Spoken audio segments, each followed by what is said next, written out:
ਅਧਿਆਪਕਾਂ ਵੱਲੋਂ ਧਰਨੇ ਦਿੱਤੇ ਜਾ ਰਹੇ, ਹੜਤਾਲਾਂ ਕੀਤੀਆਂ ਜਾ ਰਹੀਆਂ ਨੇ, ਇੱਥੋਂ ਤੱਕ ਕਿ ਅਹੁਦੇਦਾਰਾਂ ਦੇ ਘਰਾਂ ਦੇ ਸਾਹਮਣੇ ਪ੍ਰਦਰਸ਼ਨ ਕੀਤੇ ਜਾ ਰਹੇ ਨੇ। ਕੀ ਮਾਮਲਾ ਹੈ? मैं समझता कि जे मैं गल कवां पिछले 2013 तो लैके 2020 तक दी तो दिल्ली गुरुद्वारा कमेटी की जिहड़ी विद्याक अदारे ने उन्हां दा म्यार जिहड़ा गिरिया है। अज सैलरियां दी जिहड़ी प्रॉब्लम ते सब तो पहली है जिहड़ी टीचर्स नूं उन्हां दा हक नहीं मिल रहा। असल गल तो यह है कि सही मायने दे विच गुरु दी गोलक दी जिहड़ी सही मायने दे विच जिहड़ी दुरवरतो हो रही है ना, उछल कूद के कामां दे विच मतलब दिखावे के कामां दे विच फोकी शोहरतबाजी के कामां दे विच पै के असली मकसद तो भटक गए। जदों किसी का हक नहीं मिलेगा और उसकी सुनवाई मैनेजमेंट नहीं करेगी तो वो तो कोर्ट जाएगा। दूसरे कॉलेज बंद हो रहे हैं, वो स्टाफ इधर एडजस्ट ना करके नवा स्टाफ भरिया जाता है।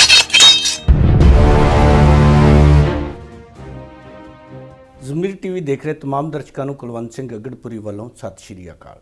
ਦੋਸਤੋ, ਸਾਡੀ ਕੋਸ਼ਿਸ਼ ਹੁੰਦੀ ਹੈ ਕਿ ਤੁਹਾਨੂੰ ਉਹਨਾਂ ਸ਼ਖਸੀਅਤਾਂ ਦੇ ਨਾਲ ਮਿਲਾਈਏ ਜਿਨ੍ਹਾਂ ਨੇ ਸਮਾਜ ਦੇ ਵਿੱਚ ਕੁਝ ਕੀਤਾ ਹੈ, ਜਿਨ੍ਹਾਂ ਦਾ ਸਮਾਜ ਦੇ ਵਿੱਚ ਕੋਈ ਰੁਤਬਾ ਹੈ।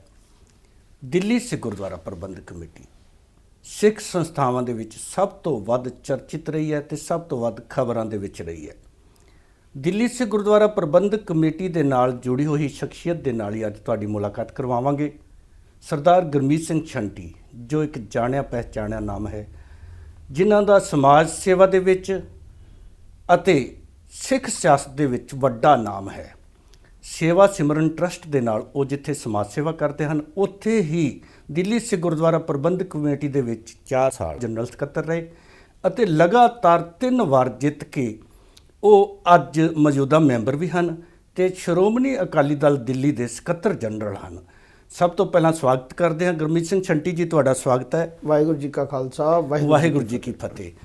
ਅੱਜ ਤੁਹਾਡੇ ਨਾਲ ਜਿਹੜੇ ਮੁੱਦੇ ਤੇ ਗੱਲ ਕਰਨੀ ਹੈ ਉਹ ਦਿੱਲੀ ਸਿੱਖ ਗੁਰਦੁਆਰਾ ਪ੍ਰਬੰਧਕ ਕਮੇਟੀ ਦੀਆਂ ਜਿਹੜੀਆਂ ਸਿੱਖ ਸੰਸਥਾਵਾਂ ਨੇ ਉਹ ਸੰਕਟ ਦੇ ਵਿੱਚ ਨੇ। ਇਸ ਟਾਈਮ ਅਧਿਆਪਕਾਂ ਵੱਲੋਂ ਧਰਨੇ ਦਿੱਤੇ ਜਾ ਰਹੇ, ਹੜਤਾਲਾਂ ਕੀਤੀਆਂ ਜਾ ਰਹੀਆਂ ਨੇ, ਇੱਥੋਂ ਤੱਕ ਕਿ ਅਹੁਦੇਦਾਰਾਂ ਦੇ ਘਰਾਂ ਦੇ ਸਾਹਮਣੇ ਪ੍ਰਦਰਸ਼ਨ ਕੀਤੇ ਜਾ ਰਹੇ ਨੇ। ਕੀ ਮਾਮਲਾ ਹੈ? ਦੇਖੋ ਜੀ, ਪਿਛਲੇ ਕੁਝ ਸਮੇਂ ਤੋਂ ਜੋ ਅਸੀਂ ਇਹ ਕਹਿ ਲਓ ਕਿ ਦਿੱਲੀ ਸਿੱਖ ਗੁਰਦੁਆਰਾ ਪ੍ਰਬੰਧਕ ਕਮੇਟੀ ਦੀ ਜਿਹੜੀ ਸੇਵਾ ਹੈ ਉਹ ਸ਼੍ਰੋਮਣੀ ਅਕਾਲੀ ਦਲ ਬਾਦਲ ਨੂੰ ਜਦ ਤੋਂ ਮਿਲੀ ਹੈ। ਮੈਂ ਸਮਝਦਾ ਕਿ ਜੇ ਮੈਂ ਗੱਲ ਕਵਾਂ ਪਿਛਲੇ 2013 ਤੋਂ ਲੈ ਕੇ 2020 ਤੱਕ ਦੀ ਤੇ ਦਿੱਲੀ ਗੁਰਦੁਆਰਾ ਕਮੇਟੀ ਦੇ ਜਿਹੜੀ ਵਿਦਿਅਕ ਅਦਾਰੇ ਨੇ ਉਹਨਾਂ ਦਾ ਮਿਆਰ ਜਿਹੜਾ ਗਿਰਿਆ ਹੈ, ਉਸ ਦੇ ਬਾਰੇ ਜਿੰਨੀ ਗੱਲ ਕਰ ਲਵਾਂ ਮੈਂ ਸਮਝਦਾ ਥੋੜ੍ਹੀ ਹੈ। ਜਿਹੜੇ ਮਰਜ਼ੀ ਸਕੂਲ ਨੂੰ, ਜਿਹੜੇ ਮਰਜ਼ੀ ਵਿਦਿਅਕ ਅਦਾਰੇ ਨੂੰ ਹੱਥ ਲਾ ਕੇ ਵੇਖ ਲਓ, ਉਹ ਵਿਦਿਅਕ ਅਦਾਰੇ ਦੇ ਵਿੱਚ ਅੱਜ ਸੈਲਰੀਆਂ ਦੀ ਜਿਹੜੀ ਪ੍ਰੋਬਲਮ ਤੇ ਸਭ ਤੋਂ ਪਹਿਲੀ ਹੈ ਜਿਹੜੇ ਟੀਚਰਸ ਨੂੰ ਉਹਨਾਂ ਦਾ ਹੱਕ ਨਹੀਂ ਮਿਲ ਰਿਹਾ। ਇੰਨੀ ਸਾਰੀ ਮਿਹਨਤ ਕਰਨ ਤੋਂ ਬਾਅਦ ਵਿੱਦਿਆ ਵਰਗਾ ਜਿਹੜੀ ਮਤਲਬ ਇੱਕ ਦਾਨ ਸਭ ਤੋਂ ਵੱਡਾ ਦਾਨ ਮੰਨਿਆ ਜਾਂਦਾ, ਉਸ ਨੂੰ ਦੇਣ ਤੋਂ ਬਾਅਦ ਵੀ ਜੇ ਉਹਨਾਂ ਨੂੰ ਉਹਨਾਂ ਦਾ ਮਤਲਬ ਮਿਹਨਤ ਦਾ ਹੱਕ ਨਾ ਮਿਲੇ ਤਾਂ ਇਸ ਤੋਂ ਮਾੜੀ ਕੋਈ ਗੱਲ ਹੋ ਨਹੀਂ ਸਕਦੀ। ਦੂਜੀ ਗੱਲ ਇਹ ਕਿ ਅੱਜ ਜੋ ਦਿੱਲੀ ਗੁਰਦੁਆਰਾ ਕਮੇਟੀ ਦੇ ਬਾਕੀ ਕਾਲਜ ਜਾਂ ਇੰਸਟੀਟਿਊਸ਼ਨ ਜਿਹੜੇ ਜੋ ਵੀ ਹਨ, ਜਿਹੜੇ ਤੁਸੀਂ ਧਰਨੇ ਪ੍ਰਦਰਸ਼ਨ ਦੀ ਗੱਲ ਕੀਤੀ, ਜਦੋਂ ਇੰਸਟੀਟਿਊਸ਼ਨ ਦੇ ਵਿੱਚ ਜੋ ਸਟਾਫ ਹੈ ਉਹਨਾਂ ਨੂੰ ਸਮੇਂ ਸਿਰ ਸੈਲਰੀ ਨਹੀਂ ਮਿਲਦੀ ਜਾਂ ਉਹਨਾਂ ਨੂੰ ਜ਼ਬਰਦਸਤੀ ਬਾਹਰ ਕੱਢਿਆ ਜਾਂਦਾ ਹੈ ਜਾਂ ਲੇ ਆਫ ਕਰਕੇ ਕਿਤੇ ਹੋਰ ਟ੍ਰਾਂਸਫਰ ਕਰਨ ਦੀ ਕੋਈ ਗੱਲ ਕੀਤੀ ਜਾਂਦੀ ਹੈ ਤੇ ਹਾਲਾਤ ਤਦ ਬਣਦੇ ਹਨ। ਅਸਲ ਗੱਲ ਤਾਂ ਇਹ ਹੈ ਕਿ ਸਹੀ ਮਾਇਨੇ ਦੇ ਵਿੱਚ ਗੁਰੂ ਦੀ ਗੋਲਕ ਦੀ ਜਿਹੜੀ ਸਹੀ ਮਾਇਨੇ ਦੇ ਵਿੱਚ ਜਿਹੜੀ ਦੁਰਵਰਤੋਂ ਹੋ ਰਹੀ ਹੈ ਨਾ, ਉਹ ਇਹਦਾ ਮੇਨ ਕਾਰਨ ਹੈ। ਔਰ ਦਿੱਲੀ ਗੁਰਦੁਆਰਾ ਕਮੇਟੀ ਦੀ ਜਿਹੜੀ ਮੈਨੇਜਮੈਂਟ ਹੈ, ਇਹ ਮੈਂ ਸਮਝਦਾ ਕਿ ਉਸ ਦਾ ਫੇਲੀਅਰ ਹੈ। ਇਹ ਉਸ ਦਾ ਫੇਲੀਅਰ ਹੈ ਕਿ ਉਹ ਸਾਰੇ ਵਿਦਿਅਕ ਅਦਾਰਿਆਂ ਨੂੰ ਨਾ ਸੰਭਾਲ ਕੇ ਉਛਲ ਕੂਦ ਦੇ ਕੰਮਾਂ ਦੇ ਵਿੱਚ ਮਤਲਬ ਦਿਖਾਵੇ ਦੇ ਕੰਮਾਂ ਦੇ ਵਿੱਚ ਫੋਕੀ ਸ਼ੋਹਰਤਬਾਜੀ ਦੇ ਕੰਮਾਂ ਦੇ ਵਿੱਚ ਪੈ ਕੇ ਅਸਲੀ ਮਕਸਦ ਤੋਂ ਭਟਕ ਗਏ ਕਿ ਸਾਡਾ ਦਿੱਲੀ ਗੁਰਦੁਆਰਾ ਕਮੇਟੀ ਦਾ ਅਸਲੀ ਇਸ ਨੂੰ ਮਕਸਦ ਕੀ ਹੈ, ਕਿਸ ਤਰ੍ਹਾਂ ਅਸੀਂ ਆਪਣੇ ਵਿਦਿਅਕ ਅਦਾਰਿਆਂ ਨੂੰ ਚੜ੍ਹਦੀ ਕਲਾ ਵੱਲ ਲਿਜਾ ਸਕਦੇ ਹਾਂ। ਮੈਨੇਜਮੈਂਟ ਉਹਨਾਂ ਦੀਆਂ ਮੰਗਾਂ ਨਹੀਂ ਮੰਨ ਰਹੀ ਤੇ ਮੁਲਾਜ਼ਮਾਂ ਨੂੰ ਅਦਾਲਤ ਦਾ ਵੀ ਦਰਵਾਜ਼ਾ ਖੜਕਾਉਣਾ ਪੈ ਰਿਹਾ। ਬਿਲਕੁਲ ਠੀਕ ਕਹਿ ਰਹੇ ਹੋ ਜੀ। ਮੈਂ ਕੋਈ ਇੱਕ ਅੱਧਾ ਨਹੀਂ, ਘੱਟੋ ਘੱਟ 5-6 ਕਾਲਜ ਇੰਸਟੀਟਿਊਸ਼ਨ ਸਿਸਟਮ ਇਹੋ ਜਿਹੇ ਹੈਗੇ ਨੇ ਕਿ ਜਿਹਦੇ ਵੱਧ ਤੋਂ ਵੱਧ ਜਿਹੜੇ EMPLOYEES ਨੇ ਉਹ ਆਪਣੇ ਸੈਲਰੀ ਦੇ ਮਸਲੇ ਨੂੰ ਲੈ ਕੇ, ਕੋਈ DA ਦੇ ਮਸਲੇ ਨੂੰ ਲੈ ਕੇ, ਕੋਈ ਕਿਸੇ ਮਸਲੇ ਨੂੰ ਲੈ ਕੇ ਕਿਸੇ ਨੂੰ ਜ਼ਬਰਦਸਤੀ ਕਾਲਜ ਤੋਂ ਕੱਢਿਆ ਜਾ ਰਿਹਾ, ਬਈ ਕਾਲਜ ਬੰਦ ਕਰਨ ਦੀ ਕਗਾਰ ਤੇ ਮੰਨ ਲਓ ਜੇ ਆ ਗਿਆ ਜਾਂ ਕੁਝ ਹੋ ਗਿਆ ਤੇ ਉਸ ਦੇ ਵਿੱਚ ਉਹ ਲੈ ਕੇ ਅੱਜ ਅਦਾਲਤਾਂ ਦੇ ਵਿੱਚ ਜਾ ਰਹੇ ਨੇ। ਜਦੋਂ ਕਿਸੇ ਦਾ ਹੱਕ ਨਹੀਂ ਮਿਲੇਗਾ ਔਰ ਉਹਦੀ ਸੁਣਵਾਈ ਮੈਨੇਜਮੈਂਟ ਨਹੀਂ ਕਰੇਗੀ ਤੇ ਉਹ ਤਾਂ ਕੋਰਟ ਜਾਏਗਾ ਹੀ। ਦਿੱਲੀ ਸਿੱਖ ਗੁਰਦੁਆਰਾ ਪ੍ਰਬੰਧਕ ਕਮੇਟੀ ਦੇ 3-4 ਇੰਸਟੀਟਿਊਸ਼ਨ ਜਿਹੜੇ ਨੇ ਉਹ ਬੰਦ ਹੋਣ ਦੇ ਕਿਨਾਰੇ ਨੇ। ਬਿਲਕੁਲ ਠੀਕ ਹੈ ਜੀ। 3-4 ਜਿਹੜੇ ਇੰਸਟੀਟਿਊਸ਼ਨ ਉਹ ਬੰਦ ਹੋਣ ਦੇ ਕਗਾਰ 'ਚ ਨੇ, ਜਿਹਦੇ 'ਚ 2 ਤਾਂ ਪੰਜਾਬੀ ਬਾਗ ਦੇ ਵਿੱਚ ਹੀ ਨੇ। ਉਹ ਹੁਣੇ ਪਿਛਲੇ ਦਿਨਾਂ ਦੇ ਵਿੱਚ ਉਹਨਾਂ ਦੇ EMPLOYEES ਨੇ ਸਾਡੇ ਨਾਲ ਬੈਠ ਕੇ ਪ੍ਰੈਸ ਕਾਨਫਰੰਸ ਕੀਤੀ। ਆਪਣੇ ਜੋ ਅੱਜ ਉਹਨਾਂ ਦੀ ਤਨਖਾਹਾਂ ਨਾ ਮਿਲਣ ਕਰਕੇ ਇਸ ਕਰੋਨਾ ਵਰਗੀ ਮਹਾਮਾਰੀ ਦੇ ਵਿੱਚ ਜੋ ਹਾਲਾਤ ਉਹਨਾਂ ਦੇ ਪਰਿਵਾਰਾਂ ਦੇ ਬਣੇ, ਜਿਸ ਤਰ੍ਹਾਂ ਦੀ ਭੁੱਖਮਰੀ ਉਹਨਾਂ ਪਰਿਵਾਰਾਂ ਵਿੱਚ ਆਈ, ਔਰ ਕਈ ਪਰਿਵਾਰਾਂ ਦੇ ਮਤਲਬ ਘਰਾਂ ਦੇ ਜੀ ਜਾਂ ਕੁਝ ਸਟਾਫ ਵੀ ਕਹਿ ਲਓ ਕਿ ਜਿਨ੍ਹਾਂ ਦੀ ਜਾਨਾਂ ਤੱਕ ਇਸ ਮੈਟਰ ਦੇ ਵਿੱਚ ਚਲੀ ਗਈਆਂ ਬਿਮਾਰੀ ਕਾਰਨ, ਕਿਉਂਕਿ ਪੈਸੇ ਨਹੀਂ ਮਿਲੇ, ਠੀਕ ਢੰਗ ਨਾਲ ਇਲਾਜ ਨਹੀਂ ਹੋ ਪਾਇਆ, ਤੇ ਅੱਜ ਉਹ ਇੰਸਟੀਟਿਊਸ਼ਨ ਨੂੰ ਬੰਦ ਕਰਕੇ ਜਾਂ ਬੰਦ ਕਰਨ ਦੀ ਕਗਾਰ ਤੇ ਪਹੁੰਚਾ ਕੇ ਕਿਸੇ ਦੇ ਵਿੱਚ 7 ਮਤਲਬ ਸਟੂਡੈਂਟ ਨੇ ਤੇ ਕਿਸੇ ਦੇ ਵਿੱਚ 5 ਸਟੂਡੈਂਟ ਨੇ, ਜੋ ਕਿਸੇ ਟਾਈਮ ਮਤਲਬ ਇੱਕ ਮਤਲਬ ਇਹੋ ਜਿਹਾ ਮਿਆਰ ਸੀ ਕਿ ਉਹਨਾਂ ਦੀ ਸੈਲਰੀ ਜਿਹੜੀ ਸੀ ਮਹੀਨੇ ਦੀ ਆਖਰੀ ਡੇਟ ਤੇ ਉਹਨਾਂ ਦੇ ਅਕਾਊਂਟ ਵਿੱਚ ਪਹੁੰਚ ਜਾਂਦੀ ਸੀ। ਲੇਕਿਨ ਅੱਜ ਉਹ ਹਾਲਾਤ ਬਿਲਕੁਲ ਬਦਲ ਚੁੱਕੇ ਨੇ, ਜਿਸ ਦਾ ਮੈਂ ਤੁਹਾਨੂੰ ਸਹੀ ਮਾਇਨੇ ਦੱਸਾਂ ਕਿ ਮੈਂ ਜਿਵੇਂ ਹੁਣੇ ਕਿਹਾ ਕਿ ਮੈਨੇਜਮੈਂਟ ਦੀ ਫੇਲੀਅਰ ਹੈ, ਇਸ ਦੇ ਵਿੱਚ 2 ਜਾਂ 3 ਕਾਰਨ ਸਭ ਤੋਂ ਵੱਡੇ ਹੁੰਦੇ ਨੇ।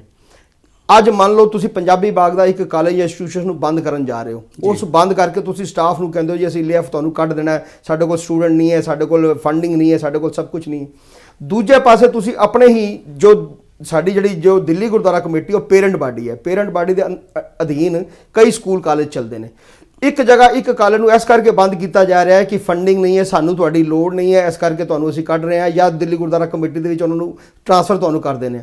ਦੂਜੇ ਪਾਸੇ ਆਪਣੇ ਹੀ ਅਧੀਨ ਚੱਲ ਰਹੇ ਦੂਸਰੇ 2-3 ਕਾਲਜਾਂ ਦੇ ਵਿੱਚ ਅਲੱਗ ਤਰ੍ਹਾਂ ਦੀ ਨਵੀਂ ਅਪਾਇੰਟਮੈਂਟਸ ਹੋ ਰਹੀਆਂ ਨੇ, ਔਰ ਉਸ ਤਰ੍ਹਾਂ ਦਾ ਸਟਾਫ ਭਰਤੀ ਕੀਤਾ ਜਾ ਰਿਹਾ ਜਿਹਦੀ ਕੋਈ ਮਤਲਬ ਕੁਆਲੀਫਿਕੇਸ਼ਨ ਉਹ ਵਜੇ ਨਹੀਂ ਹੁੰਦੀ, ਲੇਕਿਨ ਉਸ ਦੇ ਬਾਵਜੂਦ ਵੀ ਉਹ ਸਭ ਕੁਝ ਚੱਲ ਰਿਹਾ। ਇਹ ਸਭ ਤੋਂ ਵੱਡੇ ਕਾਰਨ ਨੇ। ਤੁਸੀਂ ਗੱਲ ਕੀਤੀ ਕਿ ਪਿਛਲੇ ਟਾਈਮ ਤੇ ਤੁਹਾਡਾ ਇਸ਼ਾਰਾ ਮੇਰੇ ਖਿਆਲ ਇਹ ਹੈ ਕਿ ਜਦੋਂ ਪਰਮਜੀਤ ਸਿੰਘ ਸਰਨਾ ਸਨ ਉਦੋਂ ਤਨਖਾਹ ਟਾਈਮ ਤੇ ਮਿਲਦੀ ਸੀ, ਪਰ ਉਹਨਾਂ ਵੱਲੋਂ ਦੋਸ਼ ਲਗਾਏ ਜਾ ਰਹੇ ਮੌਜੂਦਾ ਮੈਨੇਜਮੈਂਟ ਵੱਲੋਂ ਕਿ 6ਵਾਂ ਪੇ ਕਮਿਸ਼ਨ ਹੈ ਜਿਹੜਾ ਉਹ ਕਾਰਨ ਹੈ ਵੱਡਾ, ਤੇ ਜਿਹੜੀਆਂ ਦੇਣਦਾਰੀਆਂ ਸੀਗੀਆਂ ਬਹੁਤ ਜ਼ਿਆਦਾ ਉਹ ਪਰਮਜੀਤ ਸਿੰਘ ਸਰਨਾ ਛੱਡ ਕੇ ਗਏ ਨੇ। ਦੇਖੋ ਜੀ, ਜਦੋਂ ਸਰਦਾਰ ਪਰਮਜੀਤ ਸਿੰਘ ਸਰਨਾ ਸ਼੍ਰੋਮਣੀ ਅਕਾਲੀ ਦਲ ਦਿੱਲੀ ਨੂੰ ਸੇਵਾ ਮਿਲੀ ਸੀ, ਉਹ ਦਿੱਲੀ ਗੁਰਦੁਆਰਾ ਕਮੇਟੀ ਦੇ ਪ੍ਰਧਾਨ ਸੀ।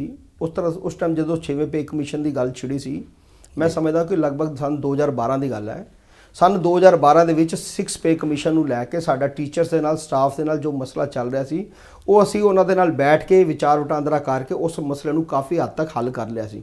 ਔਰ ਅਸੀਂ ਜੋ ਫੰਡਿੰਗ ਦਾ ਇੰਤਜ਼ਾਮ ਕੀਤਾ ਸੀ ਕਿ ਇਹ 6 ਪੇ ਕਮਿਸ਼ਨ ਜਿਹੜਾ ਦੇਣਾ ਹੈ, ਉਹਦੇ ਵਾਸਤੇ ਲਗਭਗ ਅਸੀਂ 120 ਤੋਂ 25 ਕਰੋੜ ਰੁਪਈਆ ਫੰਡਿੰਗ ਸਾਰੇ ਇਕੱਠੀ ਕੀਤੀ ਹੋਈ ਸੀ, ਜਿਸ ਨੂੰ ਅੱਜ ਬਾਦਲ ਦੇ ਜਿਹੜੇ ਪ੍ਰਧਾਨ ਗੁਰਦੁਆਰਾ ਮੈਨੇਜਮੈਂਟ ਕਮੇਟੀ ਦੇ ਵਿੱਚ ਆਏ, ਉਹਨਾਂ ਨੇ ਵੀ ਆਪਣੀ ਬਾਈਟਾਂ ਦੇ ਵਿੱਚ ਇਸ ਗੱਲ ਨੂੰ ਮੰਨਿਆ, ਆਪਣੇ ਬਿਆਨਾਂ ਦੇ ਵਿੱਚ ਇਸ ਗੱਲ ਨੂੰ ਮੰਨਿਆ। 2-4 ਲੱਖ ਰੁਪਏ ਕਿਸੇ ਨੇ ਘੱਟ ਵੱਧ ਕਿਹਾ ਹੋਗਾ, ਲੇਕਿਨ ਉਹਨਾਂ ਨੇ ਵੀ 100 ਤੋਂ 125 ਕਰੋੜ ਰੁਪਇਆ ਦੀ ਹਾਮੀ ਭਰੀ ਕਿ ਸ਼੍ਰੋਮਣੀ ਅਕਾਲੀ ਦਲ ਦਿੱਲੀ ਸਰਦਾਰ ਪਰਮਜੀਤ ਸਿੰਘ ਸਰਨਾ ਜਦੋਂ ਆਪਣੇ ਸਮੇਂ ਪ੍ਰਧਾਨ ਸਨ, ਇਹ ਪੈਸਾ ਛੱਡ ਕੇ ਗਏ ਸਨ। ਉਹਨਾਂ ਨੇ ਇਸ ਗੱਲ ਦੀ ਤਸਦੀਕ ਕੀਤੀ ਤੇ ਉਹ ਇਸ ਕਰਕੇ ਕੀਤੀ ਕਿਉਂਕਿ ਅਸੀਂ ਸਾਡੀ ਸੋਚ ਸੀ ਕਿ ਇਹ ਜਿਹੜਾ ਮਸਲਾ ਹੈ 6 ਪੇ ਕਮਿਸ਼ਨ ਦਾ, ਇਸ ਨੂੰ ਬੜੇ ਠੀਕ ਢੰਗ ਨਾਲ ਹੱਲ ਕਰਨਾ, ਔਰ ਟੀਚਰਸ ਨੂੰ ਟੀਚਰ ਦਾ ਹੱਕ ਮਿਲਣਾ ਚਾਹੀਦਾ ਹੈ। ਲੇਕਿਨ ਚੂੰਕਿ 2013 ਜਨਵਰੀ ਦੇ ਵਿੱਚ ਨਵੇਂ ਇਲੈਕਸ਼ਨ ਆ ਗਏ, ਨਵੇਂ ਇਲੈਕਸ਼ਨ ਆਉਣ ਤੋਂ ਬਾਅਦ ਉਹ ਮੈਨੇਜਮੈਂਟ ਬਦਲ ਗਈ, ਸੇਵਾ ਜਿਹੜੀ ਹੈ ਉਹ ਸ਼੍ਰੋਮਣੀ ਅਕਾਲੀ ਦਲ ਬਾਦਲ ਕੋਲ ਆ ਗਈ, ਪ੍ਰਧਾਨ ਨਵੇਂ ਬਣ ਗਏ, ਔਰ ਇੱਕਦਮ 123 ਕਰੋੜ ਰੁਪਏ ਜਿਸ ਮਕਸਦ ਵਾਸਤੇ ਰੱਖਿਆ ਗਿਆ ਸੀ, ਸੋਚ ਬਣਾਈ ਗਈ ਸੀ ਕਿ ਟੀਚਰਸ ਹੱਕ ਦਿੱਤਾ ਜਾਏਗਾ, ਉਸ ਨੂੰ ਆਪਣੇ ਊਲ ਜਲੂਲ ਖਰਚਿਆਂ ਦੇ ਵਿੱਚ ਕਰਕੇ, ਗੋਲਕ ਦੀ ਦੁਰਵਰਤੋਂ ਕਰਕੇ ਉਸ ਫੰਡਿੰਗ ਨੂੰ ਬਿਲਕੁਲ ਬਰਬਾਦ ਕਰਤਾ ਗਿਆ। ਅਗਰ ਸਮੇਂ ਸਿਰ, ਮੈਂ ਪੂਰਾ ਕਰਨਾ, ਅਗਰ ਸਮੇਂ ਸਿਰ ਰਹਿੰਦਿਆਂ ਉਸ ਪੈਸੇ ਨੂੰ ਉਹਨਾਂ ਟੀਚਰਸ ਦੀ ਜੋ ਸਾਡੇ ਨਾਲ ਕਮਿਟਮੈਂਟ ਚੱਲ ਰਹੀ ਸੀ ਉਸ ਅਨੁਸਾਰ ਉਹਨਾਂ ਦੇ ਵਿੱਚ ਵੰਡ ਦਿੱਤਾ ਜਾਂਦਾ ਤੇ ਅੱਜ ਹਾਲਾਤ ਨਾ ਪੈਦਾ ਹੁੰਦੇ, ਜੋ ਟੀਚਰਸ ਨੂੰ ਉਹਦਾ ਹੱਕ ਮਿਲ ਜਾਂਦਾ, ਕੋਈ ਕੋਰਟ ਕਚਹਿਰੀ ਦਾ ਮੂੰਹ ਨਾ ਕਰਦਾ। ਜਿਹੜਾ ਇਹ ਕੋਰਟ ਕਚਹਿਰੀ ਵੱਲ ਟੀਚਰਸ ਨੂੰ ਜਾਣਾ ਪਿਆ ਕਿਉਂਕਿ ਉਹਨਾਂ ਦੇ ਹੱਕ ਉਹਨਾਂ ਨੂੰ ਨਹੀਂ ਮਿਲੇ, ਉਹ 123 ਕਰੋੜ ਰੁਪਏ ਦੂਜੇ ਕੰਮਾਂ 'ਚ ਬਰਬਾਦ ਕਰ ਦਿੱਤਾ ਗਿਆ। ਜਦੋਂ ਕੋਰਟ ਦੇ ਵਿੱਚ ਮਸਲੇ ਗਏ ਤੇ ਅੱਜ ਪਿਛਲੇ ਸਾਲਾਂ ਤੋਂ ਵੱਧਾ ਅੱਜ ਉਹ ਜਿਹੜਾ ਮੈਂ ਸਮਝਦਾ ਕਿ 100-125 ਕਰੋੜ ਰੁਪਏ ਦਾ ਕੰਮ ਸੀ ਉਹ 300-400 ਕਰੋੜ ਰੁਪਏ ਤੇ ਪਹੁੰਚ ਗਿਆ। ਇਹ ਹਾਲਾਤ ਮਾੜੇ ਤਦ ਬਣੇ। ਇਹ ਊਲ ਜਲੂਲ ਤੁਸੀਂ ਕਿਹਾ ਤੇ ਫालतू ਖਰਚੇ ਇਹ ਕਿੱਥੇ ਹੋਏ ਨੇ? ਦੇਖੋ, ਦਿੱਲੀ ਗੁਰਦੁਆਰਾ ਕਮੇਟੀ ਦੀ ਤਾਂ ਮੈਂ ਹਾਲਾਤ ਅੱਜ ਦੀ ਹਾਲਾਤ ਵੀ ਤੁਸੀਂ ਦੇਖ ਲਓ ਕਿ ਅੱਜ ਰੋਜ਼ ਸਵੇਰੇ ਕੀ ਹੋ ਰਿਹਾ। ਭਾਵੇਂ ਇੱਕ ਪ੍ਰਸ਼ਾਦ ਬਣਾਉਣਾ, ਉਹਦੇ ਘਿਓ ਦੀ ਵੀ ਮੰਗ ਕੀਤੀ ਜਾ ਰਹੀ ਹੈ। ਮਤਲਬ ਇਤਨੇ ਬੱਤਰ ਹਾਲਾਤ ਹੋ ਜਾਣੇ ਕਿ ਇਸ ਦਿੱਲੀ ਗੁਰਦੁਆਰਾ ਕਮੇਟੀ ਦਾ ਪ੍ਰਬੰਧ ਚਲਾਉਣ ਲਈ, ਪ੍ਰਸ਼ਾਦ ਬਣਾਉਣ ਲਈ ਇਤਿਹਾਸਿਕ ਗੁਰਦੁਆਰੇ ਦੇ ਵਿੱਚ ਅੱਜ ਸਾਨੂੰ ਘਿਓ ਦੇ ਟੀਨਾਂ ਦੀ ਡਿਮਾਂਡ ਕੀਤੀ ਜਾ ਰਹੀ ਹੈ। ਪੈਸਾ ਕਿੱਥੇ? ਜਦੋਂ ਤੁਸੀਂ ਇੱਕ ਮਤਲਬ ਟਰੈਕ ਤੇ ਨਹੀਂ ਚੱਲਦੇ ਕਿ ਗੁਰਦੁਆਰਾ ਕਮੇਟੀ ਦਾ ਪੈਸਾ ਗੁਰਦੁਆਰਾ ਗੁਰੂ ਘਰ ਦੇ ਜਿਹੜੀ ਚੜ੍ਹਦੀ ਕਲਾ 'ਚ ਖਰਚ ਹੋਵੇ, ਸਕੂਲਾਂ ਕਾਲਜਾਂ ਦਾ ਪੈਸਾ ਸਕੂਲਾਂ ਕਾਲਜਾਂ ਦੀ ਚੜ੍ਹਦੀ ਕਲਾ 'ਚ ਖਰਚ ਹੋਵੇ, ਜਦੋਂ ਤੁਸੀਂ ਉਹਨੂੰ ਮਿਕਸ ਕਰਕੇ ਸਾਰੇ ਪੈਸੇ ਨੂੰ ਇੱਕੋ ਜਗ੍ਹਾ ਇਕੱਠਾ ਕਰਕੇ ਉਹਦੇ ਵਾਸਤੇ ਉਹ ਜਿਹੇ ਨਵੇਂ ਟੀਚੇ ਬਣਾ ਲੈਂਦੇ ਹੋ ਜਿਹੜੇ ਖਾਲੀ ਸ਼ੋਹਰਤ ਦੇ, ਜਿਹੜੇ ਤੁਹਾਨੂੰ ਖਾਲੀ ਮਤਲਬ ਲੋਕਾਂ ਦੇ ਸਾਹਮਣੇ ਮਤਲਬ ਰੋਜ਼ ਪੇਸ਼ ਕੀਤਾ ਜਾਵੇ ਕਿ ਅਸੀਂ ਇਹ ਕਰ ਰਹੇ ਹਾਂ, ਅਸੀਂ ਜਿਹਦਾ ਬੇਸ ਜ਼ਮੀਨ ਤੇ ਕੁਛ ਨਾ ਹੋਵੇ, ਤੇ ਪਬਲਿਸਿਟੀ ਵਾਸਤੇ ਤਦ ਪੈਸਾ ਬਰਬਾਦ ਹੋਇਆ। ਔਰ ਸਹੀ ਮਾਇਨੇ ਦੇ ਵਿੱਚ ਅਗਰ ਪੈਸਾ ਠੀਕ ਟਮੇ ਟੀਚਰਾਂ ਨੂੰ ਦੇ ਦਿੱਤਾ ਜਾਂਦਾ ਤੇ ਅੱਜ ਨੌਬਤ ਨਹੀਂ ਆਉਂਦੀ। ਤੁਹਾਡਾ ਮਤਲਬ ਹੈ ਕਿ ਉਹਨਾਂ ਨੇ ਆਪਣੀ ਨਿੱਜੀ ਪਬਲਿਸਿਟੀ ਵਾਸਤੇ ਤੁਸੀਂ ਦੇਖੋ ਨਾ ਜੀ, ਅਗਰ ਸਾਡਾ ਮਕਸਦ ਠੀਕ ਨਾ ਹੁੰਦਾ, ਅਗਰ ਸਾਡੀ ਨੀਅਤ ਠੀਕ ਨਾ ਹੁੰਦੀ, ਸਾਡੀ ਸੋਚ ਠੀਕ ਨਾ ਹੁੰਦੀ ਤੇ ਕਿਹੜੀ ਮੈਨੇਜਮੈਂਟ ਕਮੇਟੀ 123 ਕਰੋੜ ਰੁਪਈਆ ਛੋੜ ਕੇ ਜਾਂਦੀ ਹੈ? ਇਹਦਾ ਮਤਲਬ ਸਾਡਾ ਮਕਸਦ ਠੀਕ ਸੀ, ਸਾਡੀ ਸੋਚ ਠੀਕ ਸੀ, ਅਸੀਂ ਉਸ ਪੈਸੇ ਨੂੰ ਉਸੇ ਮਕਸਦ ਦੇ ਵਾਸਤੇ ਟੀਚਰ ਵਾਸਤੇ ਸੰਭਾਲ ਕੇ ਰੱਖਿਆ ਸੀ ਤਾਂ ਕਿ ਆਉਂਦੇ ਸਮੇਂ ਦੇ ਵਿੱਚ ਟੀਚਰਸ ਨੂੰ ਜੋ ਅਸੀਂ ਕਮਿਟਮੈਂਟ ਕਰ ਰਹੇ ਉਸ ਹਿਸਾਬ ਨਾਲ ਉਹਨਾਂ ਨੂੰ ਦਿੱਤਾ ਜਾਏ। ਸ਼ੰਟੀ ਜੀ, ਦਿੱਲੀ ਸਿੱਖ ਗੁਰਦੁਆਰਾ ਪ੍ਰਬੰਧਕ ਕਮੇਟੀ ਦੇ 4 ਕਾਲਜ ਤੇ ਕੁਝ ਗਵਰਨਮੈਂਟ ਏਡਡ ਸਕੂਲ ਜਿਨ੍ਹਾਂ ਨੂੰ ਕਮੇਟੀ ਵੱਲੋਂ 5% ਫੰਡ ਦੇਣੇ ਹੁੰਦੇ ਨੇ ਜੀ, ਉਹ ਵੀ ਨਹੀਂ ਦਿੱਤੇ ਜਾ ਰਹੇ। ਦੇਖੋ ਹਾਲਾਤ ਇੰਨੀ ਮਾੜੀ ਹੈ। ਤੁਸੀਂ 4 ਕਾਲਜਾਂ ਦੀ ਗੱਲ ਕੀਤੀ ਜਿਹੜੇ ਸਾਡੇ UGC ਦੇ ਅੰਡਰ ਸਾਡੇ 4 ਕਾਲਜ ਆਉਂਦੇ ਨੇ ਔਰ ਉਸ ਦੇ ਨਾਲ ਹੀ ਲਗਭਗ 5 ਸਾਡੇ ਸਕੂਲ ਨੇ ਜਿਹੜੇ ਗਵਰਨਮੈਂਟ ਏਡਡ ਸਕੂਲ ਨੇ, ਜਿਹਦੇ ਦੇਵਨਗਰ ਵਿੱਚ 2 ਖਾਲਸਾ ਆਪਣਾ ਸਕੂਲ ਨੇ ਤੇ ਇੱਕ ਸੀਸਗੰਜ ਸਾਹਿਬ ਵਿੱਚ ਹੈ, ਇੱਕ ਮਾਤਾ ਸੁੰਦਰੀ 'ਚ ਹੈ ਤੇ ਇੱਕ ਤਿਲਕ ਨਗਰ ਦੇ ਵਿੱਚ ਮਤਲਬ ਸੁੱਖੋ ਖਾਲਸਾ ਸਕੂਲ ਹੈ। ਇਹਨਾਂ ਦੇ ਵਿੱਚ ਚੂੰਕਿ ਬਟ ਮਤਲਬ ਇਹ ਕਹਿ ਲਓ ਕਿ ਸਾਰਾ ਜੋ ਬਿਲਡਿੰਗ ਸਟਰਕਚਰ ਹੈ ਉਹ ਸਾਡਾ ਹੈ, ਸਭ ਕੁਝ ਸਾਡਾ ਹੈ ਤੇ ਇਸ ਕਰਕੇ 95% ਜਿਹੜੀ ਸੈਲਰੀ ਹੈ ਉਹ ਤੇ ਦਿੰਦੀ ਹੈ ਗਵਰਨਮੈਂਟ, ਕਿਉਂਕਿ ਗਵਰਨਮੈਂਟ ਏਡਡ ਸਕੂਲ ਹੈ। ਅਸੀਂ ਉਹਦੇ ਚੂੰਕਿ ਮੈਨੇਜਮੈਂਟ ਸਾਡੇ ਹੁੰਦੀ, ਸਾਨੂੰ ਸਿਰਫ 5% ਸ਼ੇਅਰ ਦੇਣਾ ਹੁੰਦਾ ਹੈ। 5% ਦਾ ਤੁਸੀਂ ਇਹ ਸਮਝ ਲਾ ਲਓ ਕਿ ਤੁਸੀਂ ਮਤਲਬ ਇੱਕ ਛੋਟਾ ਜਿਹਾ ਹਿੱਸਾ ਹੈ। ਉਹ 5% ਵੀ ਅਸੀਂ ਨਹੀਂ ਦੇ ਪਾ ਰਹੇ। ਹਾਲਾਤ ਇਤਨੇ ਬੱਤਰ ਹੋ ਜਾਏਂਗੇ। ਸਕੂਲਾਂ ਦੀ ਗੱਲ ਕਰਾਂ ਤਾਂ ਤੁਸੀਂ ਸੁਣ ਕੇ ਹੈਰਾਨ ਹੋ ਜਾਓਗੇ ਕਿ ਇੱਕ ਸਿਸਟਮ ਹੈ 95% ਗਵਰਨਮੈਂਟ ਜਦੋਂ ਸਕੂਲ ਦੇ ਅਕਾਊਂਟ ਵਿੱਚ ਸੈਲਰੀ ਭੇਜਦੀ ਹੈ ਉਹ ਤਦ ਤੱਕ ਟੀਚਰਸ ਦੇ ਅਕਾਊਂਟ ਦੇ ਵਿੱਚ ਨਹੀਂ ਜਾ ਸਕਦੀ ਜਦ ਤੱਕ ਉਹਦੇ 5% ਸ਼ੇਅਰ ਦਿੱਲੀ ਗੁਰਦੁਆਰਾ ਕਮੇਟੀ ਦਾ ਜਾਂ ਮੈਨੇਜਮੈਂਟ ਦਾ ਉਹਦੇ ਵਿੱਚ ਮਿਲਾਇਆ ਨਾ ਜਾਏ। ਉਹ 100% ਹੋਏਗਾ ਤੇ ਉਹਦੇ ਬਾਅਦ ਉਹ ਸਾਰੇ ਟੀਚਰਸ ਦੇ ਅਕਾਊਂਟਸ ਦੇ ਵਿੱਚ ਉਹ ਸੈਲਰੀ ਜਾਂਦੀ ਹੈ।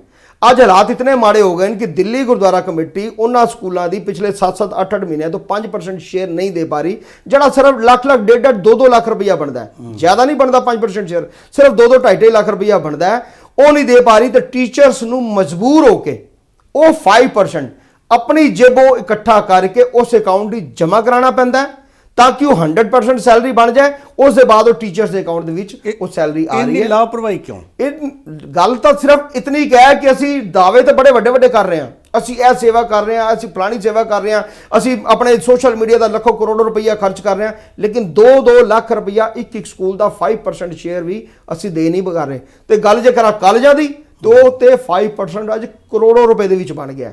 4 ਕਾਲਜ ਨੇ, ਕਾਲਜ ਆਫ ਕਾਮਰਸ ਸਾਡਾ ਗੁਰੂ ਗੋਬਿੰਦ ਸਿੰਘ ਮਹਾਰਾਜ ਜੀ ਦੇ ਨਾਂ ਦੇ ਉੱਤੇ ਰੱਖਿਆ ਪ੍ਰੀਤਾਪੁਰਾ ਦੇ ਵਿੱਚ, ਗੁਰੂ ਤੇਗ ਬਹਾਦਰ ਸਾਹਿਬ ਦੇ ਨਾਂ ਦੇ ਉੱਤੇ ਆਪਣਾ ਯੂਨੀਵਰਸਿਟੀ ਦੇ ਵਿੱਚ ਕੈਂਪਸ ਦੇ ਵਿੱਚ ਸਾਡਾ ਕਾਲਜ ਹੈ, ਦੇਵਨਗਰ ਖਾਲਸਾ ਕਾਲਜ ਹੈ ਜੀ ਗੁਰੂ ਨਾਨਕ ਦੇਵ ਸਾਹਿਬ ਦੇ ਨਾਂ ਦੇ ਉੱਤੇ, ਤੇ ਮਤਲਬ ਮਾਤਾ ਸੁੰਦਰੀ ਸਾਡਾ ਕਾਲਜ ਹੈ। ਕਹਿਣ ਦਾ ਮਤਲਬ ਇਹ ਚਾਰੋਂ ਕਾਲਜ ਦਾ ਅੱਜ 5% ਗਿਣੀਏ ਤੇ ਕਰੋੜੋਂ ਰੁਪਈਆ ਬਣ ਚੁੱਕਾ, ਕਰੋੜੋਂ ਰੁਪਈਆ, ਜੋ ਕਿ ਸਾਡੇ ਟਾਈਮ ਦੇ ਵਿੱਚ ਕਦੇ 5 ਰੁਪਈਏ ਵੀ ਪੈਂਡਿੰਗ ਨਹੀਂ ਸੀ। ਤੁਸੀਂ ਇੱਥੋਂ ਹਿਸਾਬ ਲਾ ਲਓ ਕਿ ਇਹਨਾਂ ਦੀ ਸੋਚ, ਇਹਨਾਂ ਦਾ ਮਕਸਦ ਉਹਦੇ 'ਚ ਬਦਲਿਆ ਕੀ ਹੈ। ਕਾਲਜਾਂ ਦੇ ਹਾਲਾਤ ਕੋਈ ਨਹੀਂ ਬਦਲੇ, ਕਾਲਜ ਦੀ ਤੇ ਉਸੇ ਤਰ੍ਹਾਂ ਹੀ ਹਰ ਸਾਲ ਐਡਮਿਸ਼ਨਸ ਹੁੰਦੀਆਂ ਨੇ, ਅੱਛੇ ਤੋਂ ਅੱਛੇ ਕਾਲਜ ਦੇ ਵਿੱਚ ਮਤਲਬ 70 ਦੀ ਫੰਡਿੰਗ ਆ ਰਹੀ ਹੈ, ਸਭ ਕੁਝ ਹੋ ਰਿਹਾ। ਉੱਥੇ ਇਹ ਪ੍ਰੋਬਲਮਸ ਕਿਉਂ ਆ ਰਹੀਆਂ ਨੇ? ਤੇ ਅਸੀਂ ਇਟ ਮੀਨਸ ਕਿ ਅਸੀਂ ਜੋ ਕੰਮ ਸਾਡੀ ਜ਼ਿੰਮੇਵਾਰੀ ਬਣਦੀ ਸੀ ਅਸੀਂ ਉਹ ਨਹੀਂ ਪੂਰੀ ਕਰ ਪਾ ਰਹੇ। ਇਹ ਸਾਡਾ ਫੇਲੀਅਰ ਨਹੀਂ ਤੇ ਹੋਰ ਕੀ ਹੈ। ਸ਼ੰਟੀ ਜੀ, ਇਸ ਮਾਮਲੇ ਦੇ ਉੱਤੇ ਗੱਲਬਾਤ ਕਰਨ ਲਈ ਬਹੁਤ ਕੁਝ ਸੀ, ਤੁਹਾਡੇ ਤੋਂ ਹੋਰ ਬਹੁਤ ਕੁਝ ਜਾਣਨਾ, ਹੋਰ ਕਿਸੇ ਪ੍ਰੋਗਰਾਮ ਦੇ ਵਿੱਚ ਫਿਰ ਤੁਹਾਡੇ ਨਾਲ ਗੱਲਬਾਤ ਕਰਾਂਗੇ। ਲੇਕਿਨ ਆਖਰ ਦੇ ਵਿੱਚ ਤੁਸੀਂ ਇਹ ਦੱਸੋ ਵੀ ਜੇਕਰ ਤੁਸੀਂ ਦਿੱਲੀ ਕਮੇਟੀ ਦੀ ਸੇਵਾ ਸੰਭਾਲਦੇ ਹੋ ਕੀ ਇਹਨਾਂ ਮਸਲਿਆਂ ਨੂੰ ਹੱਲ ਕਰ ਪਾਓਗੇ? ਦੇਖੋ ਇਹ ਮਸਲੇ ਕੋਈ ਬਹੁਤ ਵੱਡੇ ਮਸਲੇ ਨਹੀਂ ਨੇ। ਦਿੱਲੀ ਗੁਰਦੁਆਰਾ ਕਮੇਟੀ ਦੀ ਸੇਵਾ ਨਿਭਾਉਂਦੇ ਆ, ਜਿੱਥੇ ਸਰਦਾਰ ਪਰਮਜੀਤ ਸਿੰਘ ਸਰਨਾ ਹੋਣਾ ਨੇ ਇਤਨਾ ਲੰਬਾ ਸਮਾਂ ਪ੍ਰਧਾਨਗੀ ਕਾਲ ਦੇ ਵਿੱਚ ਵੱਡੇ ਤੋਂ ਵੱਡੇ ਕੰਮ ਕੀਤੇ, ਕਈ ਸਕੂਲ ਕਾਲਜ ਖੋਲੇ, ਕਈ B.Ed ਕਾਲਜ ਖੋਲੇ, ਕਈ ਤਰ੍ਹਾਂ ਦੇ ਜਿਹੜੇ ਸਾਡੇ ਮਤਲਬ ਇੰਜੀਨੀਅਰਿੰਗ ਕਾਲਜ ਦੇ ਵਿੱਚ ਅਸੀਂ ਉਹਦੇ 'ਚ ਮਾਈਨੋਰਟੀ ਸਟੇਟਸ ਤੱਕ ਦਾ ਅਪਲਾਈ ਕਰਕੇ ਲਿਆ ਕੇ ਦਿੱਤਾ, ਸੀਟਾਂ ਨੂੰ ਇੱਕ ਵੱਡੀ ਗਿਣਤੀ ਤੱਕ ਪਹੁੰਚਾਇਆ।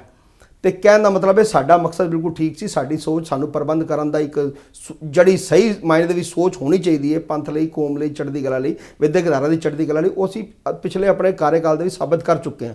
ਸਰਦਾਰ ਪਰਮਜੀਤ ਸਿੰਘ ਸਰਨਾ ਪ੍ਰਧਾਨ ਦੇ ਰੂਪ ਦੇ ਵਿੱਚ ਤੇ 4 ਸਾਲ ਜਨਰਲ ਸਕੱਤਰ ਦੇ ਰੂਪ ਦੇ ਵਿੱਚ ਇਹ ਸਾਰੇ ਕਾਰਜ, ਉਸ ਟਾਈਮ ਵੀ ਇਹ ਸਾਰੇ ਵਿਦਿਅਕ ਅਦਾਰੇ ਇਸੇ ਤਰ੍ਹਾਂ ਸੀ, ਉਹ ਪੂਰੇ ਪ੍ਰਫੁੱਲਿਤ ਸੀ। ਲੇਕਿਨ ਅੱਜ ਹਾਲਾਤ ਮਾੜੇ ਇਸ ਤਰ੍ਹਾਂ ਬਣਦੇ ਪਏ ਨੇ ਕਿਉਂਕਿ ਠੀਕ ਸਾਡਾ ਟਰੈਕ ਨਹੀਂ, ਸਾਡੀ ਸੋਚ ਠੀਕ ਨਹੀਂ ਹੈ। ਅਸੀਂ ਇੱਕ ਤਰਫ ਕਾਲਜ ਬੰਦ ਕਰਨੇ ਆ ਅਤੇ ਦੂਜੀ ਤਰਫ ਦੂਸਰੇ ਕਾਲਜ ਦੇ ਵਿੱਚ ਮਤਲਬ ਅਸੀਂ ਨਵੇਂ ਅਪਾਇੰਟਮੈਂਟਸ ਕਰਨੇ ਆ। ਇੱਕ ਤਰਫ ਅਸੀਂ ਕਹਿੰਦੇ ਹਾਂ ਕਿ ਸਾਡੇ ਕੋਲ ਓਵਰ ਸਟਾਫ ਹੈ, ਅਸੀਂ ਫੰਡਿੰਗ ਨਹੀਂ ਦੇ ਸਕਦੇ ਤੇ ਇਸ ਕਰਕੇ ਕਾਲਜ ਬੰਦ ਕਰ ਰਹੇ ਹਾਂ। ਦੂਸਰੀ ਤਰਫ ਅਸੀਂ ਦੂਸਰੇ ਇੰਸਟੀਟਿਊਸ਼ਨ ਦੇ ਵਿੱਚ ਕਰੋੜੋਂ ਰੁਪਈਆ ਕੱਢ ਕੇ ਗੁਰਦੁਆਰਾ ਕਮੇਟੀ ਦੇ ਵਿੱਚ ਲੈ ਜਾਂਦੇ ਹਾਂ, ਜਿਹਦਾ ਕੋਈ ਹਿਸਾਬ ਨਹੀਂ ਹੈ। ਮੈਂ ਅੱਜ ਸਿਰਫ 2 ਲਫ਼ਜ਼ਾਂ ਦੇ ਵਿੱਚ 2 ਕਾਲਜ ਦੀ ਗੱਲ ਕਰਦਾ। ਇੱਕ ਨਾਨਕ ਪਿਓ ਦੇ ਵਿੱਚ ਇੰਸਟੀਟਿਊਸ਼ਨ ਹੈ ਜੀ ਸਾਡਾ Shri Guru Tegh Bahadur institute of management and IT। ਮੈਂ ਇਹਦੇ ਬਾਰੇ ਜ਼ਰੂਰ ਤੁਹਾਡੇ ਨਾਲ ਗੱਲ ਕਰਾਂਗਾ, ਆਉਣ ਦੇ ਸਮੇਂ ਦੇ ਵਿੱਚ ਪ੍ਰੈਸ ਨਾਲ ਵੀ ਗੱਲ ਕਰਾਂਗਾ। ਇਸ ਦੇ ਵਿੱਚ ਚੰਦ ਇਹੋ ਜਿਹੇ ਟੀਚਰਸ ਨੇ, ਚੰਦ ਇਹੋ ਜਿਹੇ ਪ੍ਰੋਫੈਸਰਸ ਨੇ, ਨਾ ਜਿਨ੍ਹਾਂ ਦੀ ਕੁਆਲੀਫਿਕੇਸ਼ਨ ਹੈ, ਨਾ ਜਿਨ੍ਹਾਂ ਦਾ ਕੋਈ ਮਤਲਬ ਉੱਥੇ ਕੰਮ ਕਰਨ ਦਾ ਆਧਾਰ ਹੈ, ਲੇਕਿਨ ਉਸ ਦੇ ਬਾਵਜੂਦ ਉਹ ਪ੍ਰਫੁੱਲਿਤ ਹੋ ਰਹੇ ਨੇ। ਹਾਲਾਤ ਇਹੋ ਜਿਹੇ ਬਣ ਚੁੱਕੇ ਨੇ ਕਿ ਅੱਜ 107 ਦਾ ਮੰਨ ਲਓ ਸਟਾਫ ਹੈ ਉੱਥੇ, ਜਿਹਦੇ ਵਿੱਚ 70% ਸਟਾਫ ਪਤਾ ਕਿਹੜਾ? ਐਡਮਿਨ ਦਾ। ਐਡਮਿਨ ਦਾ ਸਟਾਫ ਤੇ ਜਿਹੜਾ ਬਾਕੀ 30% ਸਟਾਫ ਹੈ ਉਹ ਟੀਚਿੰਗ ਸਟਾਫ ਹੈ। ਹੋਣਾ ਕੀ ਚਾਹੀਦਾ ਹੈ? ਹੋਣਾ ਇਹ ਚਾਹੀਦਾ ਕਿ ਘੱਟੋ ਘੱਟ ਜਿਹੜਾ ਟੀਚਿੰਗ ਸਟਾਫ ਹੈ ਉਹ 70% ਹੋਣਾ ਚਾਹੀਦਾ ਹੈ ਤੇ ਜਿਹੜਾ ਐਡਮਿਨ ਦਾ ਸਟਾਫ ਹੈ ਉਹ 30 ਤੋਂ 35% ਹੋਣਾ ਚਾਹੀਦਾ ਹੈ। ਲੇਕਿਨ ਘੱਟ ਕੁਆਲੀਫਿਕੇਸ਼ਨ ਕਰਕੇ ਜਾਂ ਕੁਆਲੀਫਿਕੇਸ਼ਨ ਪੂਰੀ ਨਾ ਹੋਣ ਕਰਕੇ ਕਲੈਰੀਕਲ, ਚਪੜਾਸੀ, ਪੀਐਨ ਇਹਨਾਂ ਦੀ ਭਰਤੀਆਂ ਕਰਕੇ ਓਵਰ ਸਟਾਫਿੰਗ ਕੀਤੀ ਜਾਂਦੀ ਹੈ। ਦੂਸਰੇ ਕਾਲਜ ਬੰਦ ਹੋ ਰਹੇ ਨੇ, ਉਹ ਸਟਾਫ ਇਧਰ ਐਡਜਸਟ ਨਾ ਕਰਕੇ ਨਵਾਂ ਸਟਾਫ ਭਰਿਆ ਜਾਂਦਾ ਹੈ। ਇਹ ਜਿੱਥੇ ਤੱਕ ਮੈਂ ਸਮਝਦਾ, ਜਿੱਥੇ ਉਸ ਕਾਲਜ ਦੇ ਜਿਹੜੇ ਪ੍ਰਬੰਧ ਸੰਭਾਲਣ ਵਾਲੇ ਨੇ, ਭਾਵੇਂ ਉਹ ਡਾਇਰੈਕਟਰ ਹੋਵੇ ਤੇ ਭਾਵੇਂ ਹੋਰ ਅਹੁਦੇਦਾਰ ਹੋਣ, ਉਹਨਾਂ ਦੀ ਵੱਡੀ ਨਾਕਾਮੀ ਹੈ। ਜਿਹੜਾ ਪ੍ਰਬੰਧਕਾਂ ਦੇ ਉਹਦੇ ਪ੍ਰਭਾਵ ਥੱਲੇ ਆ ਕੇ ਉਹਨਾਂ ਨੂੰ ਸਹੀ ਗਲਤ ਦੀ ਸਿੱਖਿਆ ਨਹੀਂ ਦਿੰਦੇ ਔਰ ਹਾਲਾਤ ਸਕੂਲ ਔਰ ਕਾਲਜਾਂ ਨੂੰ ਗਲਤ ਨੀਤੀ ਵੱਲ ਤੋੜਦੇ ਨੇ ਔਰ ਡੁਬੋਂਦੇ ਨੇ। ਮੈਂ ਇਸ ਨੂੰ ਇਹ ਸਮਝਦਾ ਕਿ ਇਸ ਦੇ ਨਾਲ ਦੀ ਹੋਰ ਬੜੀਆਂ ਵੱਡੀਆਂ ਗੱਲਾਂ ਨੇ। ਸਾਨੂੰ ਇਸ ਗੱਲ ਦੀ ਸਮਝ ਹੈ ਕਿ ਅਸੀਂ ਪਿਛਲੇ ਸਾਲਾਂ ਦੇ ਵਿੱਚ ਪ੍ਰਬੰਧ ਕਿਵੇਂ ਚਲਾਇਆ। ਗੁਰੂ ਮਹਾਰਾਜ ਕਿਰਪਾ ਕਰੇਗਾ ਜੇ ਸਾਨੂੰ ਮਤਲਬ ਸੰਗਤ ਤੇ ਸੇਵਾ ਬਖਸ਼ੇਗੀ ਤੇ ਅਸੀਂ ਇਹ ਵਾਅਦਾ ਕਰਦੇ ਹਾਂ ਕਿ ਦਿੱਲੀ ਗੁਰਦੁਆਰਾ ਕਮੇਟੀ ਦੇ ਅਧੀਨ ਜਿੰਨੇ ਵੀ ਵਿਦਿਅਕ ਅਦਾਰੇ ਚੱਲ ਰਹੇ ਹਨ, ਉਹਨਾਂ ਸਭ ਟੀਚਰ ਸਾਹਿਬਾਨ ਦੀ ਸੈਲਰੀ ਮਹੀਨੇ ਦੀ 1 ਤਰੀਕ ਨੂੰ ਉਹਨਾਂ ਦੇ ਅਕਾਊਂਟਸ ਵਿੱਚ ਹੋਏਗੀ, ਕਿਉਂਕਿ ਸਾਡਾ ਵਿਜ਼ਨ ਕਲੀਅਰ ਹੈ, ਸਾਡੀ ਸੋਚ ਕਲੀਅਰ ਹੈ, ਸਾਡਾ ਵਿਦਿਅਕ ਅਦਾਰਿਆਂ ਦੇ ਪ੍ਰਤੀ ਜੋ ਸਾਡੀ ਮਤਲਬ ਕੰਮ ਕਰਨ ਦਾ ਤਰੀਕਾ ਉਹ ਬਿਲਕੁਲ ਕਲੀਅਰ ਹੈ। ਸ਼ੰਟੀ ਜੀ, ਅਸੀਂ ਵੀ ਆਸ ਕਰਦੇ ਹਾਂ ਕਿ ਜੇਕਰ ਸਿੱਖ ਸੰਗਤ ਤੁਹਾਨੂੰ ਸੇਵਾ ਦਿੰਦੀ ਹੈ ਤਾਂ ਤੁਸੀਂ ਜਿਹੜੇ ਵਿਦਿਅਕ ਅਦਾਰੇ ਆ ਦਿੱਲੀ ਕਮੇਟੀ ਦੇ ਉਹਨਾਂ ਨੂੰ ਬਚਾ ਲਵੋ। ਅੱਜ ਇਸ ਦੇ ਨਾਲ ਹੀ ਇਜਾਜ਼ਤ ਦਿਓ ਕਿਉਂਕਿ ਸਮਾਂ ਬੜਾ ਘੱਟ ਹੈ। ਫਿਰ ਕਦੇ ਮੌਕਾ ਮਿਲਿਆ ਫਿਰ ਤੁਹਾਡੇ ਨਾਲ ਗੱਲਬਾਤ ਕਰਾਂਗੇ। ਧੰਨਵਾਦ। ਵਾਹਿਗੁਰੂ ਜੀ ਕਾ ਖਾਲਸਾ, ਵਾਹਿਗੁਰੂ ਜੀ ਕੀ ਫਤਿਹ। ਦਿੱਲੀ ਸਿੱਖ ਗੁਰਦੁਆਰਾ ਪ੍ਰਬੰਧਕ ਕਮੇਟੀ ਤੇ ਵਿਦਿਅਕ ਅਦਾਰਿਆਂ ਬਾਰੇ ਅੱਜ ਅਸੀਂ ਗੱਲ ਕੀਤੀ ਸਰਦਾਰ ਗੁਰਮੀਤ ਸਿੰਘ ਛੰਟੀ ਹੋਰਾਂ ਦੇ ਨਾਲ। ਉਹਨਾਂ ਨੇ ਵਿਸ਼ਵਾਸ ਦਿਵਾਇਆ ਹੈ ਕਿ ਉਹਨਾਂ ਦੀ ਪਾਰਟੀ ਅਗਰ ਦਿੱਲੀ ਕਮੇਟੀ ਦੀ ਸੇਵਾ ਸੰਭਾਲਦੀ ਹੈ ਤਾਂ ਇਹਨਾਂ ਅਦਾਰਿਆਂ ਨੂੰ ਬਚਾਇਆ ਜਾਏਗਾ। ਇਹਨਾਂ ਨੂੰ ਬੰਦ ਹੋਣ ਦੇ ਕਗਾਰ ਤੇ ਜੋ ਪਏ ਨੇ ਉਹਨਾਂ ਨੂੰ ਵੀ ਠੀਕ ਕਰਕੇ ਠੀਕ ਹਾਲਤ ਦੇ ਵਿੱਚ ਚਲਾਇਆ ਜਾਏਗਾ ਤੇ ਜਿਹੜੇ ਅਧਿਆਪਕ ਇਸ ਸਮੇਂ ਧਰਨੇ ਦੇ ਰਹੇ ਨੇ ਉਹਨਾਂ ਦਾ ਮਸਲਾ ਹੱਲ ਕਰਕੇ ਉਹਨਾਂ ਨੂੰ ਸਮੇਂ ਸਿਰ ਤਨਖਾਹਾਂ ਦਿੱਤੀਆਂ ਜਾਣਗੀਆਂ। ਤੇ ਅਸੀਂ ਇਹ ਹੀ ਦੁਆ ਕਰਦੇ ਹਾਂ ਕਿ ਇਹਨਾਂ ਦਾ ਜੋ ਮਕਸਦ ਹੈ ਇਹ ਪੂਰਾ ਹੋਵੇ ਤੇ ਦਿੱਲੀ ਸਿੱਖ ਗੁਰਦੁਆਰਾ ਪ੍ਰਬੰਧਕ ਕਮੇਟੀ ਦੇ ਵਿਦਿਅਕ ਅਦਾਰੇ ਬਚ ਜਾਣ। ਇਸ ਦੇ ਨਾਲ ਹੀ ਮੈਨੂੰ ਕੁਲਵੰਤ ਸਿੰਘ ਗਗੜਪੁਰੀ ਨੂੰ ਦਿਓ ਇਜਾਜ਼ਤ। ਸਤਿ ਸ਼੍ਰੀ ਅਕਾਲ।